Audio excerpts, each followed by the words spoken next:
This is Happy Monkey. This is Happy Monkey. Happy Monkey. Happy Monkey. This is Happy Monkey.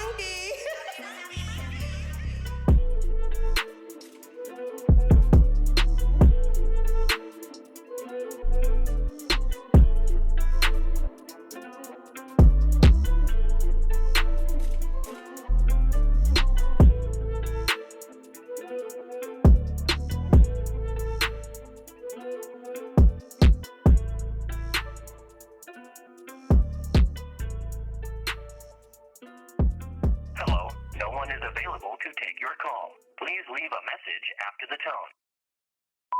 Yo, this is your nigga Ralph trying to keep you up to date with everything Happy Monkey. I hope everybody is staying home and safe. Everybody also stay healthy. But while you're at home, I hope you're checking out Happy Monkey TV both on YouTube and WeTube. We got a couple new shows. One, we got an ASMR where we're showing you how to roll up all the good shit.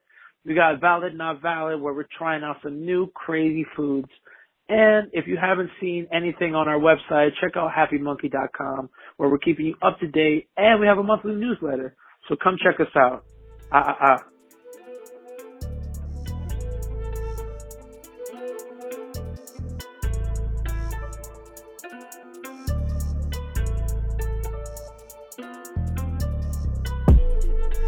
All right, everybody. Today on the Happy Monkey podcast on the boulevard, we got my man. He calls himself the doctor, everybody. So, you know, I'm not gonna get too crazy with it. I'm gonna let him really introduce himself and break down all the titles and different hats he wears in this cannabis industry. You want to add Yes, ladies and gentlemen, we have a young man here from our local town, New York City. Yes, sir. Cannabis entrepreneur, Yes, Mr. Doctor Midtown. Let's give him a round of applause. What's up? Happy Monkey team. So now reintroduce yourself and tell them about, you know, a little bit about yourself and where they can find you and what you represent in this game. Gotcha. Everybody can follow me on Instagram at Dr. Midtown, dr.midtown. In this game, I came in as a cannabis entrepreneur 2016 with a CBD company called Palm Trees. We were, I would say, one of the first to step into the New York realm with CBD because I was knocking on smoke shops' doors, and they were like, "What is this? Is this weed? We can't sell this here. What are you doing here?" Right. I was just like, I definitely got a pullback from that, but we're here now, 2020, and everybody has a CBD company. That is so true. So it's crazy how the world changes, and I think it's just up to us to start to change. My background, I have a pharmaceutical background. I went to LIU Pharmacy School, downtown Brooklyn. I worked for CVS for about 5 years as a supervising pharmacist there. Okay. So I do have a background. The reason I would say I chose cannabis or cannabis route and chose to make it represent my life and research cannabis is because in the pharmacy, I progressively saw patients getting worse and worse and worse. Mm-hmm. Like just giving them the same high blood pressure medicine, their cancer tablets, their HIV pills, anything that has to do. So you are a licensed pharmacist? Right at the time, I was licensed. So my license, I would say, expired about 2016. But you were officially a licensed pharmacist. You just didn't continue pursuing it and renovating it. Yes, yeah. So I graduated from LIU. I did my time. I did 6 years there. So it's definitely a long story about my pharmaceutical journey, but it was cut short because I realized that this is not what I want to do anymore. I don't want to give people these medications. I would rather a holistic route, more natural route. And that's great because we need people in this industry that know the back end of medical and pharmaceutical like you and what effects it has on the community and society and humanity as a whole. So then you could add the opposite contrast to that, to your knowledge and what this plant can do for people that don't understand all the things that you do because they didn't go to school for pharmaceutical. Exactly, and I'm thinking about even going further than that and being a holistic doctor. So I'd have to go back to med school. It's just because I think we need to be represented accurately right now in the cannabis community, especially New Yorkers. The California vibe is cool and it's great, but New Yorkers are just a force to be reckoned with. And I feel like if we're on the move 24/7 and we're stressed out, we have 100 things to do, cannabis is just there for us. And society pushes alcohol and tobacco for us when we're stressed. And pharmaceuticals. And pharmaceuticals. So it's funny. I just feel like the more content that I produce on social media, the better it is to enlighten other people. Because I feel like the cannabis community is a tight community, and we love letting people in, but if you don't know about it, then you're kind of like, all right, we're not going to explain it to you. But now we need to really break it down to understand the to 70-year-olds, 60-year-olds. We really feel that the biggest issue in the country, in this industry, is the lack of information and education. And part of the reason that we do what we do, as far as like having this podcast and all our other media platforms, is to educate the community and the society on all the aspects of cannabis, because until we don't, we're never going to have a fully optimal industry, you know? Yeah, no, definitely. I definitely agree. And I'm urging, with the content I'm trying to produce right now, I'm urging other professionals to come out. Like, come out of the closet. Yeah, it's pretty 2020. Much. Stop saying you don't smoke if you smoke. Like, stop hiding. And if you have to hide anything, then it's not worth it. And part of you saying all the benefits and educating people, it normalizes it and it makes it more mainstream, and it helps those people come out the closet because they're not worried about the stigmas, because they know the benefits of it. When they don't, they hear the old lazy stoner and all the reefer madness propaganda, then they feel like they can't come out. But the more people like you educate them and tell them all the benefits and tell them that this is not just something for only just for laughs and giggles, this is like something that could better your life. Oh, so I mean, if we just went past the 1940s and we looked at world history rather than what America is telling us, this cannabis was recognized as one of the best medical creations in 5,000 years. Like, crazy. It came from Asia. They recognized that it was a powerful, powerful medicine, and they used it.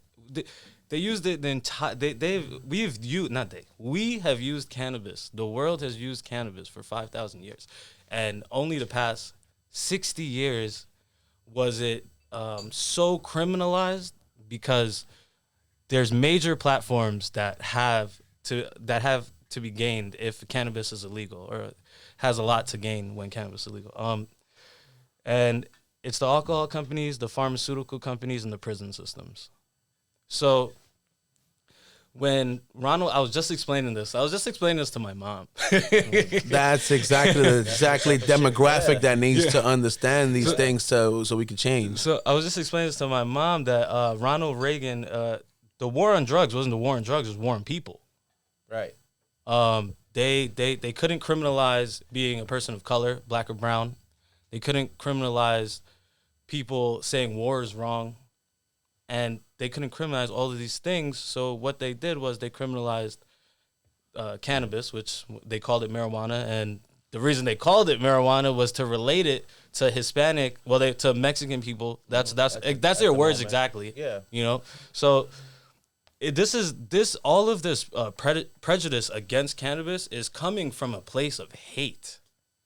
And it's and being used as a tool. Yeah, being used as a tool.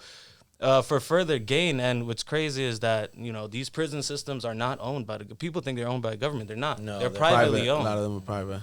And 2/3 are filled with, or now they're expunging, but 2/3 were filled with cannabis. Convictions. It's been their biggest tool to keep those vacancies low. Keep the money flowing. Keep the money flowing. I'm saying in the future that we're going to go to bars, clubs, lounges that strictly serve cannabis drinks instead of alcoholic beverages. We're firm believers that, you know how now we have nightlife? Yeah. Bar life is going to be bigger in the future. It's gonna be huge. It's already huge. But I'm just It's saying already when huge. it's like normalized and it's like you said, like you know, You can got have Jungle, you got Jungle Boy fans. You can have diehard fans. Whenever you can have the same amount of bars and nightclubs we have revolved around alcohol, the same setups but revolved around cannabis. Cannabis is gonna outweigh that. Yeah. The cannabis consumption places, the consumption lounges, the consumption clubs. I feel like it's the exact same social setting.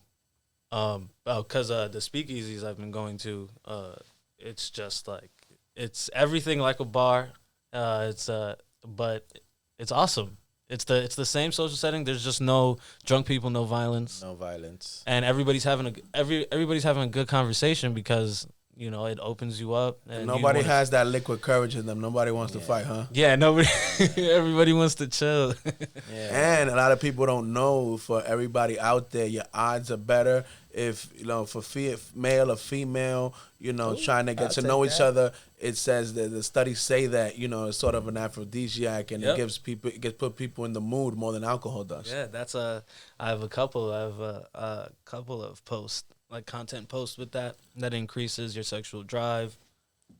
There's been professional studies at Harvard showing that it intensifies orgasms across the board, and it increases lubricant, stuff like that, and it's great, And then I wanted to ask you, because I heard through the grapevine, because we have our Happy Monkey data that we do out there, that you used to be an athlete, and we want to know how cannabis worked together with that.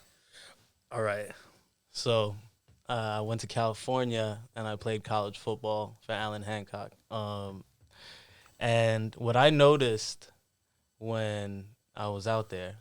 Also played linebacker over there, if y'all want to know. Okay, yeah, we want to know.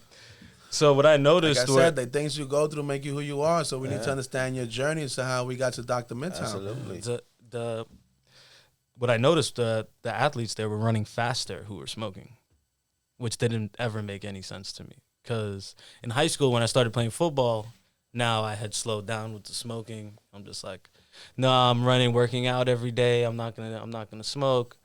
Meanwhile, as soon as I get to college, everybody's telling you. Well, all the other players are telling like, "Yo, bro, this opens up your lungs," and I didn't believe them until I started doing wind sprints. What kind of sports did you play? He was a linebacker. He was a linebacker. Yeah, football. Yeah. Yep, played college football. Hey, this is crazy. We see. That's where the bill comes from. That's you still got the linebacker, the frame going on. I'm trying. So I still work out occasionally, man. But they also say cannabis increases your heart rate. So if you're a smoker, I mean by slight, if you're a smoker, that also means that your metabolism is working better. You're burning more fat throughout the day. A lot of people think that, all right, you're a stoner and you're gonna get chubby. I think that only lasts for like the first month or two. Trying to break stigmas out here, man. Yeah, exactly. No.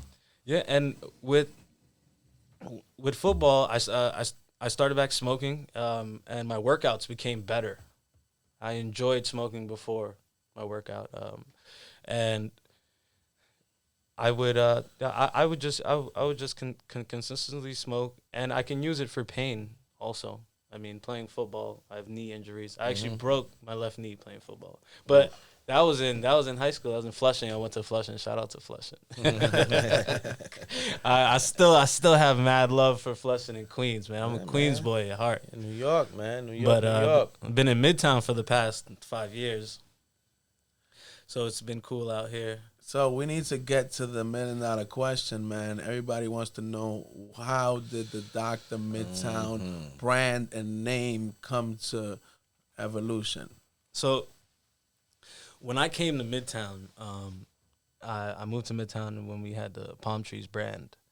It was kind of like I was able to do whatever I wanted to do in the cannabis industry. It was very enlightening for me. I was meeting a whole bunch of people just in Midtown, Manhattan nightlife, everything, all the networking events, and then I really became Dr. Midtown. I wanted to incorporate my pharmaceutical background with my cannabis background. I wanted to put two and two together, and so I made the Dr. Midtown brand to promote cannabis use as a as a recreational drug, but it's healthy for you rather than alcohol or tobacco or sugar. I feel like it straddles the fence of both, and I think right now that is confusing people a little bit when it's like you said, like people hear medical and they hear recreational. I think it goes to both, right? And I feel like there's not many things out there that can, and I feel like that's why it confuses people that this can cure you medicinally, but can also enhance your life even if you have nothing wrong with you medically, just by consuming it for, just dealing with everyday stress, just dealing with getting by. It's still better than the other options of getting by, which is cigarettes, alcohol, drugs. Yeah. So it's just like people need to understand both. Exactly. And I'm like a firm advocate for that also. That, I mean, my ideal world would be you can go get cannabis at the deli, to be honest. Absolutely. Because it's just not harmful for you. Sugar in soda is more harmful than cannabis. Yeah. I mean, New York proves it with or without the numbers, right? Because traditionally, right, we consume the most marijuana, right? We always talk about that. Heard 70. New York. 70 tons, I heard. 75 tons, 175,000 pounds a year. Right? Allegedly. This is a joke. Allegedly. So, have we allegedly heard of any deaths caused of cannabis? So, Never. It's a lot of proof and not proof, but we got to start talking about it, man. And that's exactly what it is. It's just us talking about it, and us that done a little research and due diligence, putting it in layman's terms without making it too scientific and complicated for people to understand, because once they start doing that, then they lose the attention of the regular common folk, and then they can't ever get with the program. I mean, bottom line is cannabis has never been harmful for you. That's the moral of the story. That is the moral of the story. They have been lying to us for money. That is the root of the problem. There you go. And I mean, I don't think it gets more simpler than that. Man, it's crazy. But if we just, all we have to do is just continue to talk about it. If you smoke, post up videos that you smoke, show the world. Yeah. And that's my message right now. I do have some products out under the Dr. Midtown brand. Okay. I do have CBD chocolate bars and CBD flower, which I'm exposing. Well, I think a lot of people know about CBD flower already if you're in the industry. But the world doesn't know that. Exactly. Yeah, that it exists. The world doesn't know that CBD flower exists. So there's I'm talking to everybody on the podcast. Absolutely. That's what it's about.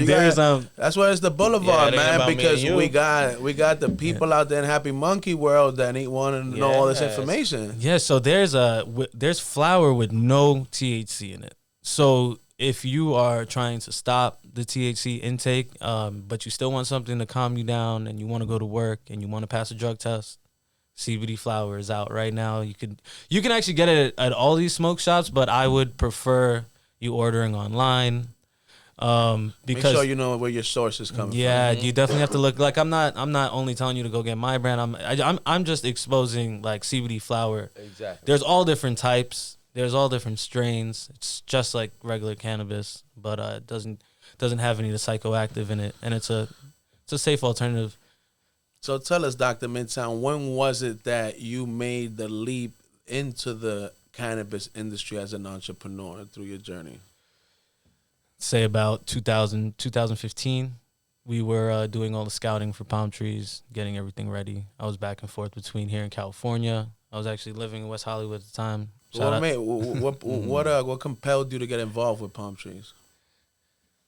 Palm Trees. So I'm going to tell you the Palm Trees story. It's a great story. That's what we're here for. That's what the people are listening for. They like stories. All right, so I'm with one of especially cannabis stories. The co-owners of Backwoods. Okay. I'm in West Hollywood at the time, and we're talking about all of these different ideas. I'm telling him what I want to do with the CBD brand, stuff like that. We're smoking, so it just rolls up fat one. He's like, "Yo, you should call it." He's looking at his hand, and his hand has weed in it. He's like, yo, he's like, you should call it Palm Trees. That's how it goes. Right? That's And how I'm it like, goes. I look at him for like fucking 5 minutes. He probably thought I was weird. I was just like, am I like, I'm thinking Palm trees. I was like, oh, wow. Like, that's awesome. Goes hand in hand. Represents like a calm, tranquil vibe. Our solid color was like baby blue. The same color output that Calm has right now. I don't know if you guys seen the app Calm. Yes, as I have the app Calm. So like we had that whole branding. We had that whole branding in 2015. Calm came out like last year. You know, like that same type of vibe because that's the Pantone color from your iPhones. So we just wanted to make it very like recognizable, familiar, and it definitely like the branding itself calmed people down. Just looking at the palm tree and the baby blue, like, was awesome. So this is about 3:00 in the morning, California. Well, yeah, 3:00 in the morning, California, and I call my graphic designer. She's up. She's up at 6. So we love that. New York always has 3 hours ahead of time. Yes.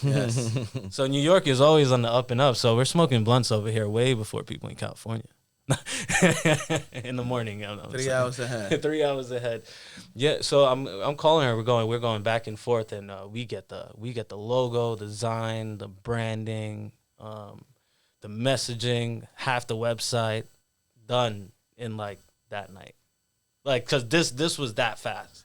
It was like a vibe. It was moving organic. It was flowing. Yeah, that dude from Backwoods really shout out to Chevy. So that was your partner in this venture? Nah, he was he was just a homie. He was just a homie. He just inspired you. Yeah, he was just That's good. So that was pretty dope. I came back over here and I was like, all right, we needed to get an investor. So we got an Usually, investor. this is where all the investors live. Yeah, all of the cannabis investors live in New York. New York. A lot of people don't know that. That's crazy. I mean, we gotta talk about it. That's where they at, daddy-o. Just gotta put all the facts out there. Man, a lot of these owners of these cannabis companies they're from New York. They're just playing like they're from California. A lot of the games started over there. A lot of people don't know that either, man. You say you dropping jewels a million miles a second. We have to.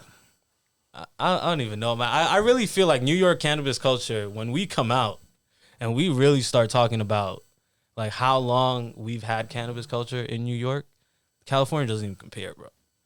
I'm sorry, I'm not even taking shots. No, you say you lived on both sides. I lived on both sides. You're just stating what you know. This is just my opinion and my experience. Like, yeah. We've heard the same opinion from many people. Well, we just like to highlight what we've done. They've had their culture. I'm not to say that it's California. Nobody can negate the fact that Cali's definitely helped us out. You know what I'm saying? California is the epicenter of cannabis. Yeah. Let's not currently let's not take away that. We just saying that. We just trying to highlight now a little bit of what we got going on over here, what we've got going on. Yeah. Because ours are a little bit different. Every block it's not growers on every block like there is in California. You know what I'm saying? That's true. But addressing it breaks the stigma, and I think we definitely have to break the stigma that New York weed isn't trash. I know, but like people come over here and like, oh, New York weed is no. Is that no matter where it's grown at, most of it ends up here because we consume so much of it.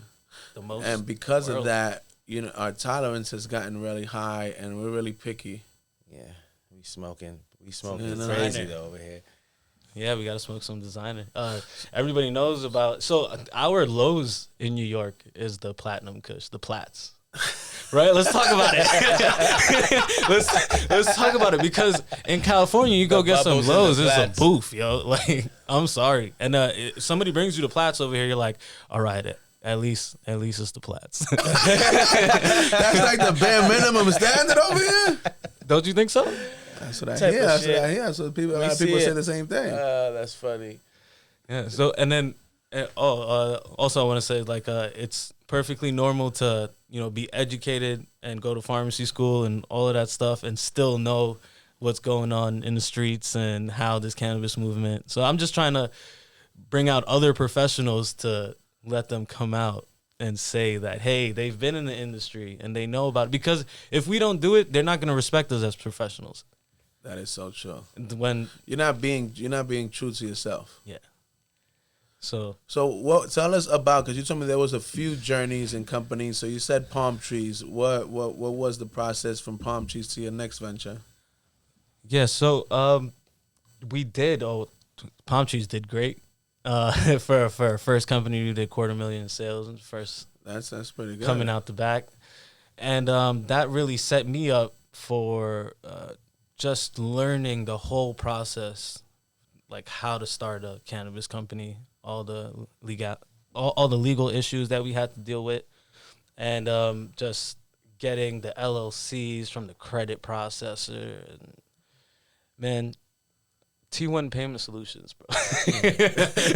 Let's talk about them. No, I'm just kidding. But yeah, but that helped you understand the dynamics on the corporate legal side going through that venture, right? yeah, definitely, and it was definitely worth the journey, and it definitely set me up for where I'm at right now, consulting on other entrepreneurs. So what was the following venture after Palm Trees? So I did a CBD line for a reggae artist named Ricky Blaze. We fuck with the Jamaicans heavy, man. Shout out to the whole. Shout out to Brooklyn. Shout out to Ricky Blaze. Shout out to all the reggae fans. We did reggae and cannabis go hand in hand together. Everything in cannabis goes hand in hand together, because I was just at Fashion Week at but I Cynthia mentioned Rowley's them show. because me and him like to say, especially here in New York, the first ones to be loud and proud about their cannabis use were the Jamaicans. Yeah. Yep. The first ones that were, like you said, out the closet and really, like, from Rastafarianism They were to the whatever. first entrepreneurs. They're the first. And to be like, this is part of my culture and this is who I am, and so what to society. Exactly. Unapologetically. Exactly. That's like much respect. I grew up with a lot of Rastas, and they were always smoking regs, and they didn't want anything else but the regs. Yeah, that's what they love, man. And then that's what they know love, it's because natural. it goes back to what you were saying, that when they come out mainstream, you're gonna have the regs selling way more than the gas, because Rasta smoke all day. They smoke like cigarettes, and I smoke like cigarettes also, and that's just I feel like that's where that came from, personally. That makes sense. Um, So how did this venture go with what is the artist's name? Ricky what? Ricky Blaze. Yeah, Ricky check Blaze. out Ricky Blaze. So how did that venture work out? How did that come to fruition? It was great. We met in Hollywood. I was over there just randomly. So, cannabis brings people together. I needed a lighter. That's always the great equalizer. I needed a lighter. He was there, and I was like, "Yo, what's up, bro?" We started talking, and he was like, "Oh, he's Ricky Blaze," and I'm like, "Yo, growing up in New York, the time frame that I grew up in, there was like Feel Free, it was Cut Them Off." So I grew up I used to go to Club Tobago in Queens. It's a big goal. So I grew up in that type of West Indian nightlife type of stuff. So Ricky Blaze was big for me. I was like, oh shit, smoking a J with him, and then we started talking about Palm Trees and how music and cannabis goes together, like we were saying, and it just came like, hey, we need an avenue for CBD products for music artists, people who like music, people in the music industry. And then we started the Blaze pen, which it did pretty good. What kind of Blaze pen? pen. What kind of pen was it? We did a CBD vape cartridge with MCT oil. Okay. None of the vitamin E and stuff that's going on right now. I just No vape game? We just gotta say that. We just gotta just mention have to that. say none of that. So I could even address that if you guys wanted to go into that. That's a whole nother We want to story. go into everything, but finish telling us about the Ricky Blaze and telling us how that ended up. It was good. It was good. We got it to a lot of people in the market. We're still working on it. It's still being sold. Still one of the brands that's out there. Palm Trees is still being sold. Like all of these companies are. You can look them up and they're good to go. You can get their products. And then after that, Finally was Dr. Midtown. Dr. Midtown. So I wanted to work on myself for a little bit, and and now we're here. Yeah, there you go. I wanted to something that really represented me, represented New York. I definitely wanted New York heavy. Like I'm trying to expose cannabis in New York because I think we hid it for too long. And Dr. Midtown, I have Dr. Midtown with the Cali caution on it. You know what I'm saying? I'm trying to sell my products, and I am actually selling in California right now. Okay. So I have CBD chocolate bars and CBD flower. I mean, I'm selling both right now. I'm going to expand into vitamins. You know, because yeah. In what aspect? Like more holistic vitamins, these sleep aids and stuff that people use cannabis for, but you if they don't have access to it, they can go to CVS or Whole Foods and buy it. Like Meditolin is a big one. It helps people go to sleep, and it's a safe alternative if you don't have access to cannabis or CBD. So you don't have to pop a Xan. Or take an Ambien. Don't do those things. You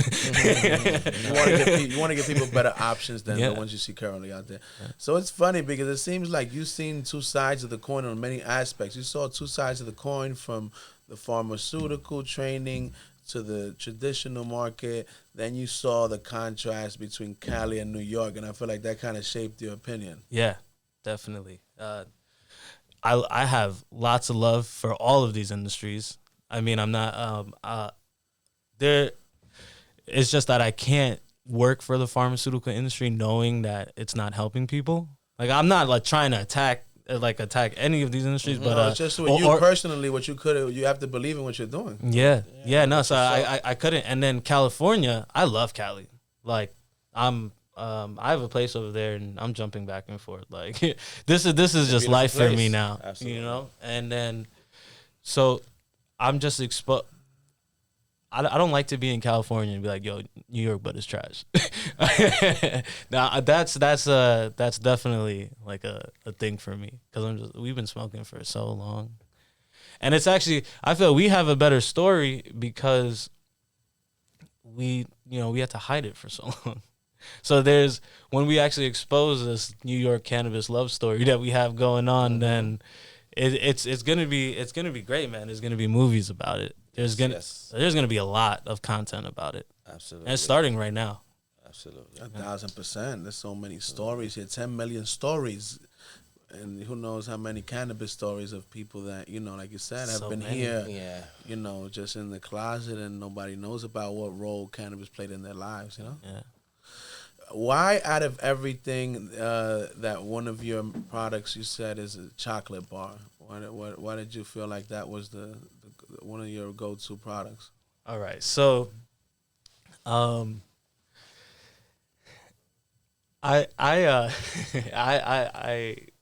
went for the chocolate because one of my bosses, I used to work at Spring Studios. One of my bosses at the time, she had loved chocolates, and I told her about my CBD brand, Palm Trees, because Dr. Midtown wasn't born yet, and she was telling me that how romantic would that be? That's why I'm laughing over here, because it's like the chocolate, the CBD. It's definitely romantic in a sense where it's chocolate. It's more geared towards women and getting them relaxed and stuff like that after a hard day's work. So she was telling me that those were the problems she was having. Like, she's had trouble sleeping and she needed to be more relaxed, but she's not going to light up a J in front of her husband who's never smoked cannabis before. Right? So I'm like, wow, how cool would it be if I can give you a CBD chocolate bar? And now there's no you bypass no all that smell, stuff. Yeah. So that's where I got the chocolate from, and it's great. It works, relaxes people, and it tastes great. I'm a chef. You're a Renaissance man. You do it all, huh? I'm a chef. Oh, I make these things. Like I'm making all of these chocolates. You're in the lab. I'm in the lab. Play by play. Yeah. That's why, and that's what usually I've seen in the past that works well. The more hands-on you are with your whole company and what you're doing, you want things right. You gotta, especially at the beginning phase, you gotta do them yourself. Yeah, that's one thing about being a cannabis entrepreneur. If you need to learn every aspect of everything that you're trying to do. Everything is still brand new, man. Yeah, and we're paving the way right now. I think we're paving the way for when it becomes federal, when they turn the switch. Like we're gonna have cannabis entrepreneurs that own companies as big as Coke and Pepsi. That's the goal. Of course they will. And it's a lot of us too, because it's bringing cannabis is gonna bring so much money. I think So it's like gonna, 80 billion. We believe that it's gonna be the biggest transfer of wealth from like poor and middle class people into rich people I agree. in our lifetime. I agree. No, I even have a whole post about that on my Instagram. Speaking about Yeah. Instagram, We have a what do whole you bunch of think? that stuff on How do you YouTube. think that social media influencers are gonna affect the cannabis industry? We need to be. It's not that we need to be careful with what we say, but we definitely have to continuously point people in the right direction. And for cannabis influencers, I mean, some cannabis influencers want to make it about sex. Some cannabis influencers want to make it about being stoned all the time. Some is just about munchies. I just feel like those are all avenues, but we also need to be informing people that this helps people. Like this right, what they're taking right now, they're always gonna take it to calm anxiety. They're gonna take it for pain, or they're gonna take it because they're stressed out. And all of that conversation normalizes it, and then we can fight for a world where cannabis is completely legal, and that's the goal. No, and like you said, you know what I mean? And then it's like I said, you know what I mean? Like you said, especially here in New York, the cannabis community is so small. It's so important for us to share information and to shed light on everybody that's doing something positive and significant so we can really illuminate, and make it normalized and everybody feel comfortable to join the fold. Smoke weed every day. You also mentioned something about cannabis consulting, if I'm not mistaken. Yes. So with all of the experiences and the ups and downs that I've been through in this industry with my pharmaceutical background, I mean, I do product marketing, product design, product manufacturing, sales marketing. Even right now, I'm learning the whole grow situation. Very public about that because you can learn how to grow. It's Of not course, against the law. nothing wrong with You know that. what I'm saying? So, but a lot of people don't want to talk about it, and that's another thing that we have to normalize. And for consulting, if you wanted to start a CBD THC company, whether it's in California or New York, then you can hit me up, and I guide you step by step how to do this. And I'm also coming out with a cannabis cocktail book that's going to be on Cannabis cocktail on book. Amazon. It's going to be good. My man working out here in these streets. So the concept behind the cannabis cocktail book was to take all the alcohol out of these like the 10 most common cocktails. You're talking margarita, Negroni, Long Island iced tea, stuff like that. But we're taking all the alcohol out, and we're just adding in THC, but it tastes like margarita. So I'm trying out here. So if we can do that, then we can slowly start switching in the bars. Yeah, that sounds like a nice brunch in West Hollywood somewhere, a brunch party or some shit. You know what I There mean? you go. Well, Yes. it's out here in the East Village. It's out here all over. And that's the thing that, you know what I mean? So much emphasis gets put on the flower part because that's the one that's been out the longest and the information is out the longest. But now we're realizing that cannabis can be consumed in All sorts so of ways. many ways. Hell yeah, man. They got all sorts of weird ways to ingest the shit now. So, Yeah. Right now, the most effective way, varying away from the cocktails, the most effective way, I think, is the transdermal patches. Just like, if for pain, that is. For medical purposes, that's yeah. the fastest Well, for acting. pain is Yeah, the fastest acting, because the THC is absorbing directly into the muscle at the pain site. And you could actually, I used it the other day, and you could actually feel like your whole knee Oh man, we gonna need samples of that. We're gonna need You're samples supposed to of bring. that. Everybody comes We to the gonna bring boulevard samples of comes that. with samples of all their products. They need to bring. You need to give us. So I'm in the middle of moving right now. You know, I'm gonna be back tomorrow with you. I'm just with you. fucking with you, man. We just gotta bust your balls a little bit, man. It gotta go. It goes down in the boulevard. The next thing I wanted to know, because we all aspire to inspire, right, Dr. Midtown? So, Yes, what cannabis influences or influences in general have influenced you? I've been following like Kingpin and the stuff they were trying to do like way before it became Kingpin. Yeah, I mean for like influences is definitely the brands out here, Jungle Boys and the big collectives that came out and it was just like, all right, we're gonna make this collective cool. We're gonna make people follow it, and it's kind of like making cannabis like a cult following type of thing where people are waiting on lines and they're waiting for Jungle Boys for 2 days now. Like, you know what I'm saying? Online. The same thing for cookies, Yeah. man. And Cookies Burner. Killing.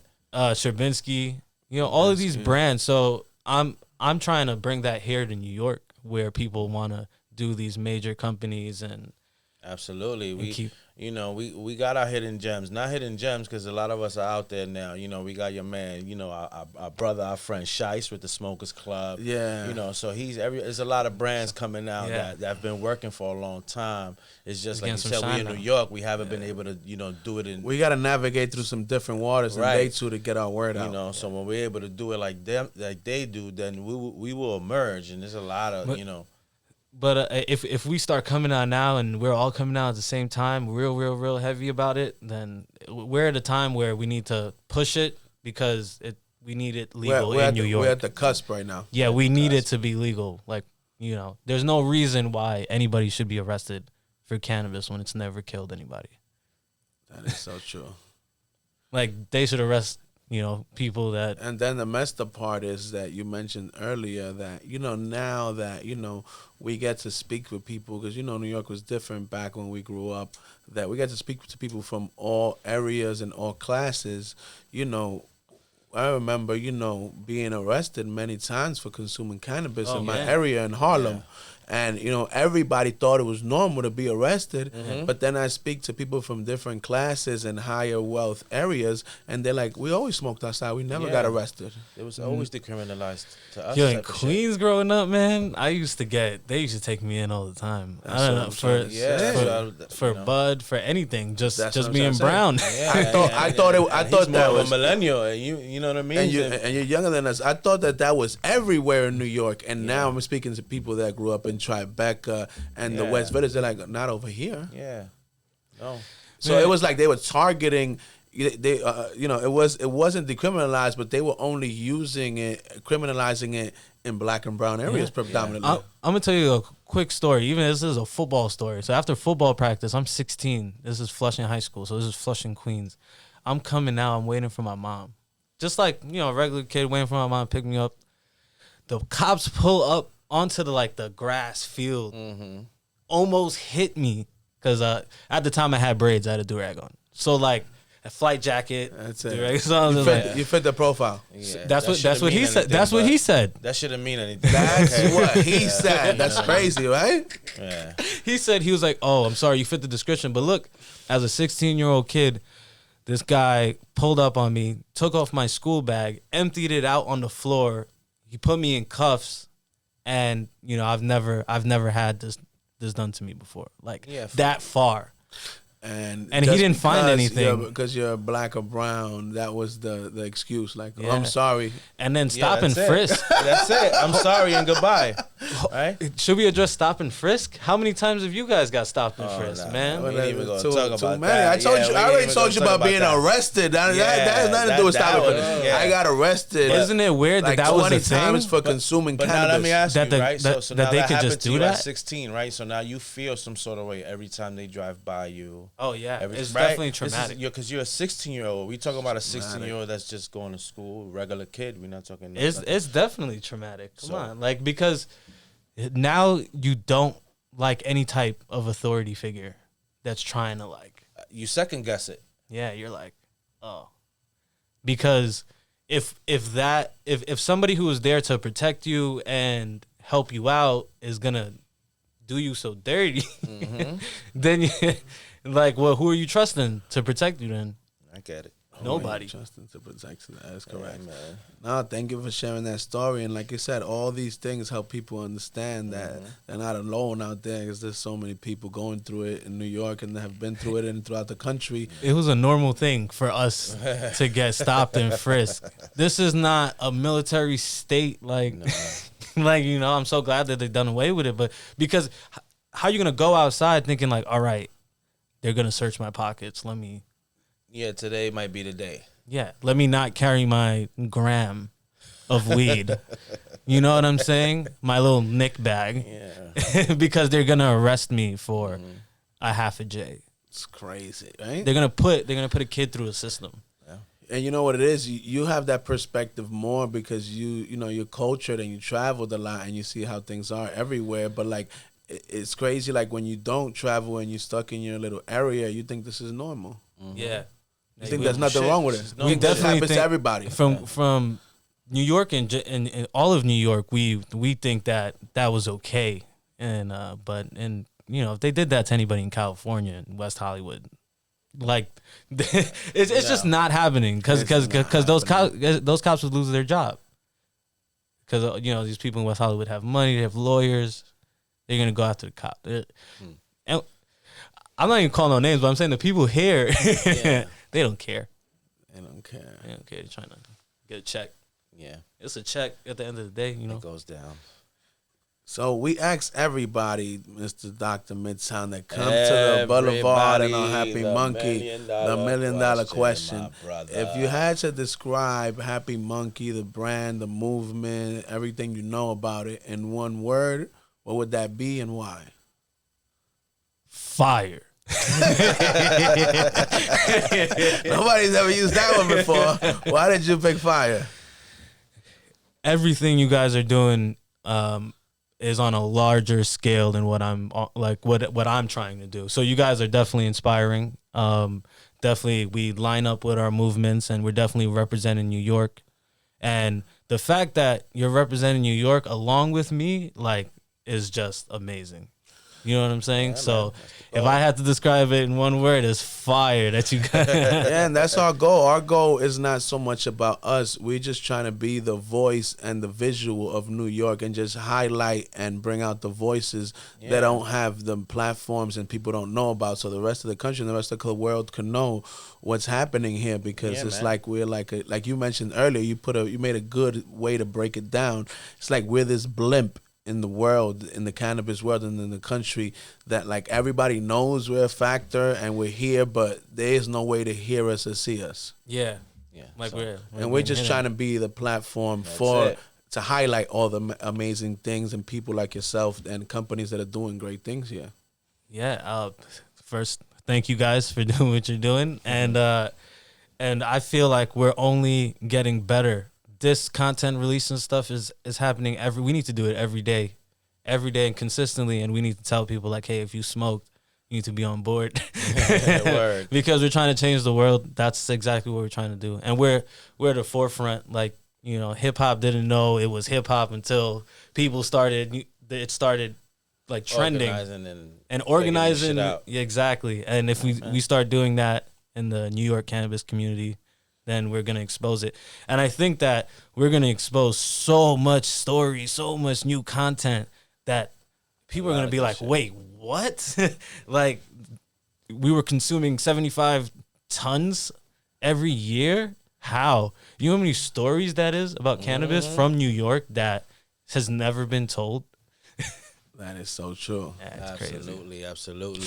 So before we check out, we wanted you to let everybody know where they could find you, what up and coming things you have, or your outlets. All the good tell shit, the people, brother. tell the Boulevard and the Happy Monkey, ladies and gentlemen, where they can find you and what they can look forward to. Gotcha. So you can find me on Instagram at Dr. Midtown, at dr.midtown. And all of my products are being sold online. The website should be up and running by the end of the month. Right now, I'm doing all the sales from the Instagram because we're definitely we're in the beginning phase of Dr. Midtown with the merch. Give us the website. Give us the website. Don't worry about it. Yeah, it's okay. Yeah. www.drmidtown.com. Absolutely. That's where they go find you at, my brother. Trust me. Yeah, Give him one more time. Give it to me one more time. Oh. Website. Website. All right, so drmidtown.com. Absolutely. So as you guys know, thank you so much, Mr. Dr. Midtown, for gracing the presence of the Boulevard with yourself and for letting people know all the amazing things you're doing for the cannabis community. Absolutely, my brother. And we really appreciate you coming to rock with us here. Yeah, I appreciate On the you guys for Boulevard. inviting me. Thank you guys, man. Keep doing what you're doing. Happy Monkey is great. All right, my brother. Thank you for blessing us one more time. Everybody, let's give my man Dr. Midtown a round of applause. I like to go around the mic. All right, everybody. Thank you for listening and tuning in with us one more time for the Happy Monkey Podcast. Ramon and Vlad, one more time. Till the next episode, ladies and gentlemen, health, wealth, and happiness. Remember, you're too blessed to be stressed. Till the next time, peace. What's good, everybody? This is your nigga Ralph, trying to keep you fresh with the info from Happy Monkey every single podcast. You already know what it is. If you haven't followed us yet, follow us on Instagram at @HappyMonkey_ or Happy Monkey Goodies. Now remember, that's monkey with a U. Also, if you haven't checked us out, we're on YouTube. So check out our channel, Happy Monkey TV. Keep us current, live, and everything with the culture.